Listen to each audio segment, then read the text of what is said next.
Is it time to start packing? I'm Joseph. This is Input English. The Input English channel provides comprehensible input to help people improve their English. Comprehensible input is a terrific way to learn English. If you need more information about how comprehensible input works and how to use it, I have a lot of videos on those subjects. I've stayed on the theme of travel for a couple of reasons. The obvious reason, as I've told you in previous videos, is I have an upcoming trip. And so it's something on my mind. It's something that is currently being pursued. Travel is also very much a shared experience among humans. We tend to travel, some more than others, but travel is something we talk about.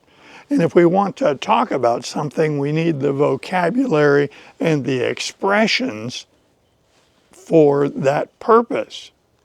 A series of videos about travel is a very good vehicle to provide you with the vocabulary and expressions that are related to travel. Now, when I used that word vehicle, I didn't mean a vehicle in the sense of a mode of transportation. You may have learned the word vehicle in terms of a car, a truck, an airplane, a boat. These are modes of transportation, and they are referred to as vehicles. But then there is a different use of the word vehicle, and that's a conceptual use, a non-transportation use. So a vehicle can be something that helps to express something, to achieve something, to demonstrate something. So if you accept that definition of a vehicle, then these videos about travel are a good vehicle to bring you the appropriate vocabulary and expressions about travel. The very production of this video was related to a previous video that I made about travel. I don't publish these videos on the same day that I make them. I find that rather miserable to finish a video and have it be immediately published, because if something interferes with the production or the upload, then I miss a day of video production. So as you may know, I produce videos in advance so that they publish regularly. I don't want to miss. Today I'm filming this on a Sunday. It's a Sunday in the spring. The air is cool, the sky is blue, and there are very few, very lacy, high clouds. It's a beautiful day. Beautiful days frequently encourage people who have discretionary time to get out and do things. There are many places that attract people. Good restaurants, festivals, events, famous landmarks. There are lots of things that attract people so that you wind up with a crowd of people. In a previous video, I talked about my strategies for coping with big crowds.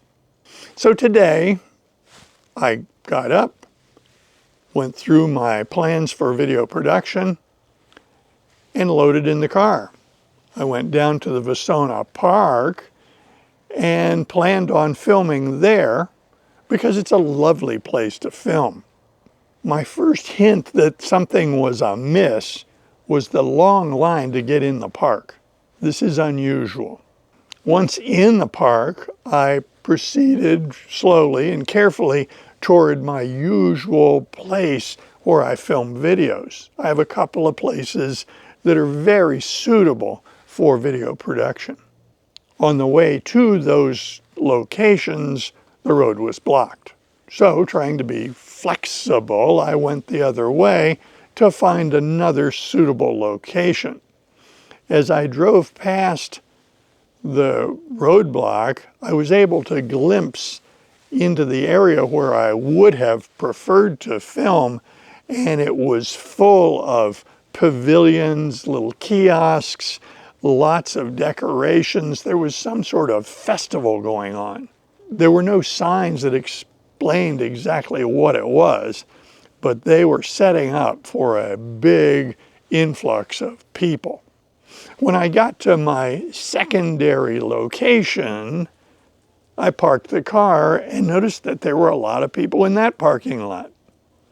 As I walked down to my preferred location for filming there at that site, I encountered a wedding photographer, a young couple, and the friends who were all being photographed for the wedding album. Everyone looked great, but this activity was going on right where I was planning on filming. It was a great opportunity for me to simmer down, relax, and realize that the world does not revolve around me. I didn't leave angrily. I didn't leave in a huff. If someone leaves in a huff, they're angry. I didn't leave in a huff at all. No, it was very much acceptance that these people have as much right to that place as I do, and good for them. I knew I could come here and make a video. These are skills that I will have to deploy while I'm on my trip, for sure. These are skills that we all have to deploy pretty much every day in life. So I started with the question, should I be packing? And the answer is soon.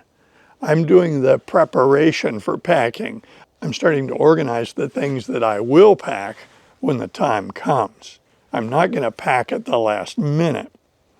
Also, if packing requires things that I don't have, I may have to buy something at a store or order something online, and there needs to be time to do that. So last minute packing is not what I want to do. The key feature of my packing is making a list.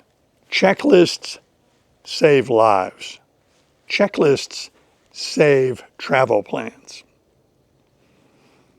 If you were to observe the activities in the cockpit of an aircraft, you will see the use of checklists at various stages in the flight.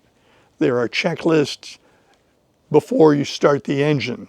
There are checklists before you taxi. There are checklists before you take off. There are checklists before you land. These are lists of the steps so that you don't forget something and have a preventable accident. Well, the same concept can be applied to travel. I need a checklist for travel so that I don't have a preventable calamity on the trip. I have a bunch of checklists that I've made over the years and I've kept. So it's easy to pull one out of an electronic folder on the computer and then change it to current needs. The checklist needs to reflect the type of travel I'm doing. Now, this trip for me is going to be a road trip in an automobile. It's a very different checklist if you're going on a camping trip or if you're taking an RV. Many times our travel is a combination. You might fly to a location like Europe and then use train travel while you're on the continent.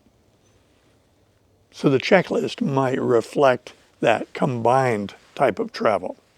When people pack for travel these days, there are a lot of choices of what sort of container one uses to bring the belongings. That is, do you use a suitcase?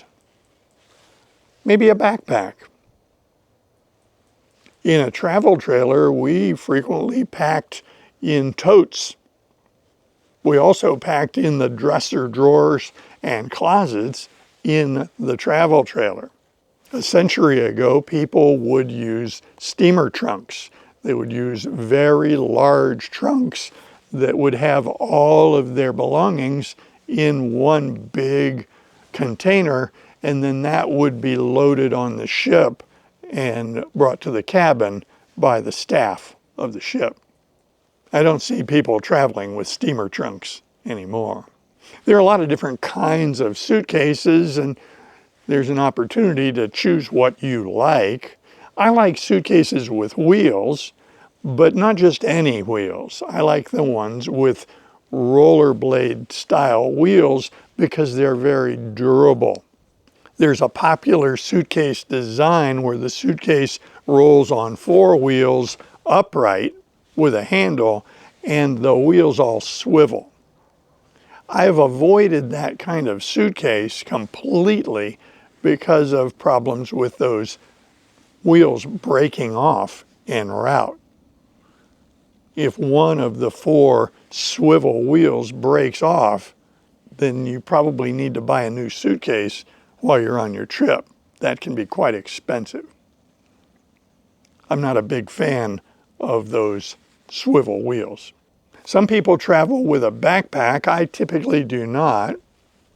I have not done extensive backpacking travel, so it just hasn't come up.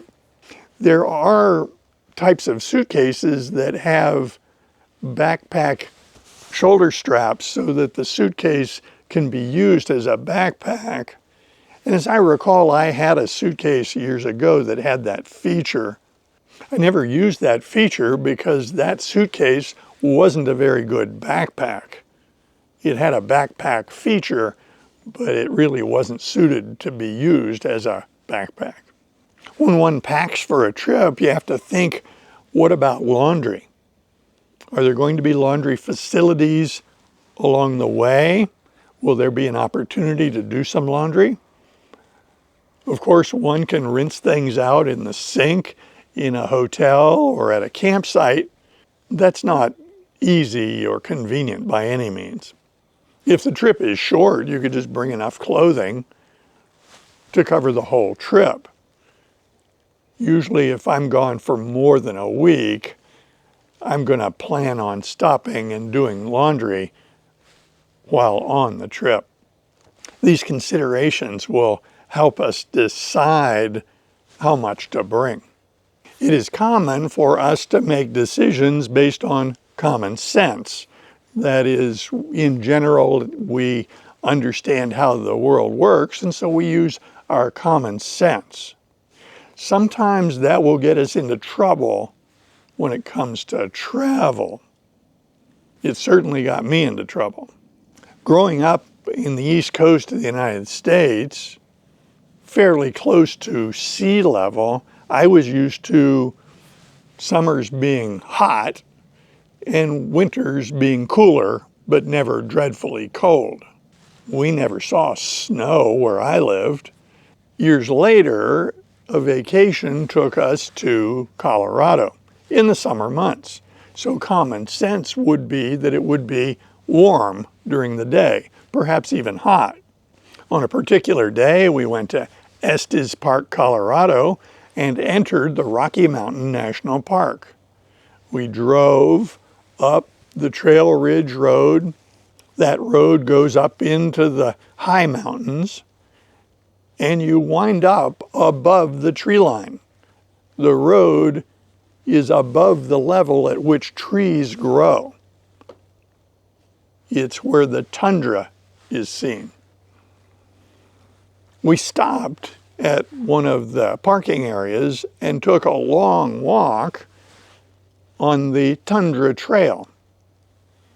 It was a beautiful place, lots of good views, and one of the treats that we enjoyed was to see marmots.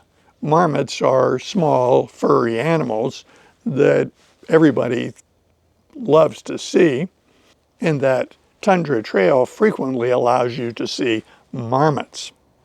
One such trip in July was going great, and then the weather changed very abruptly, and we found ourselves in a snowstorm. It was July, and it was a snowstorm. Not one of us had adequate clothing. not one of us was comfortable. It was miserable, and it caused a great deal of commotion as we tried to get back to the car to shelter ourselves during blowing snow in a snowstorm in July. So an alternative to common sense when you're traveling is specific, accurate knowledge. In the 21st century, that is increasingly available. So one of the things I'm going to do in anticipation of this trip coming up in a month is to look at the projected daytime and nighttime temperatures and have appropriate types of clothing available. If we're taking a trip, we may need more than one type of shoe for the travel we're doing. So specific planning in the department of shoes is appropriate. Shoes need to be comfortable. For me, on a trip, I am unconcerned about fashion. I'm entirely focused on shoes that are comfortable, shoes that are appropriate to the activity that's chosen. So at this stage, I am very much in the checklist refinement stage, the stage of laying things aside so that I can have them ready at hand so that I can load the car, but it's way too early to actually pack the car. When one's going to travel, good preparation pays off. I invite comments below, and if you like videos like this, be sure to click on this one next. See you soon.